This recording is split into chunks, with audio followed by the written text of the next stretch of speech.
Bonjour à tous et bienvenue sur Copo & Co. Alors je ne sais pas à quelle date vous allez regarder cette vidéo, mais en tout cas à l'heure de ce tournage, on est très proche du mois de décembre et donc j'aimerais bien construire un petit calendrier de l'Avent tout simple qui soit réutilisable. Pour ce faire, je vais utiliser deux planches de médium que je viens d'acheter dans un gros caddie de chute. Et puis l'idée c'est de faire une sorte de caisse avec à l'intérieur des petites cloisons qui me permettront de loger soit des friandises, soit des petites surprises. Et puis sur l'avant, on va faire des ouvertures avec une scie cloche et ces petites ouvertures permettront d'accéder au contenu de chacune des cases qui sera numérotée et peinte certainement en forme de sapin. Donc je passe à la découpe, à la peinture, au sciage et puis on fait le bilan à la fin pour voir si ça fonctionne et peut-être même s'offrir un petit chocolat. Allez, c'est parti! Sapin de Noël Copo & Co réutilisable.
Bah voilà, quelques paillettes, un petit peu de peinture, de la mousse aux pieds.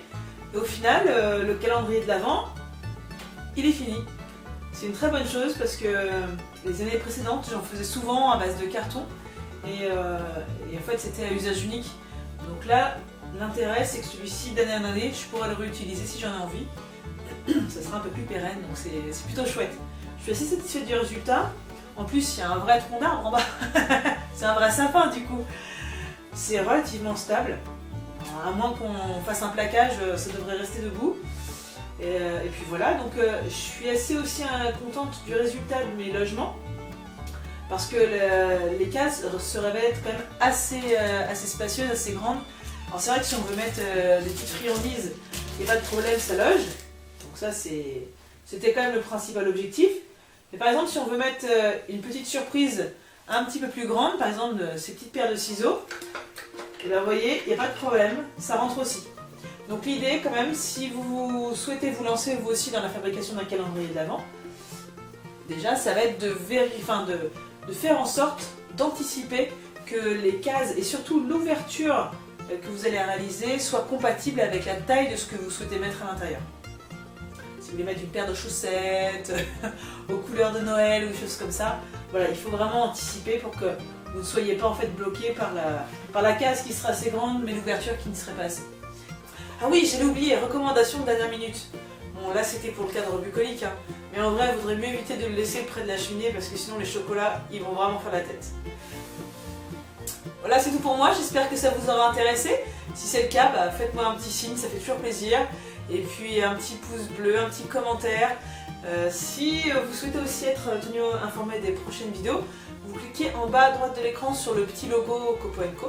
Ça vous permettra de recevoir des infos, des photos, des sondages pour choisir votre thématique de vidéo préférée ou la petite image qui va illustrer la prochaine parution.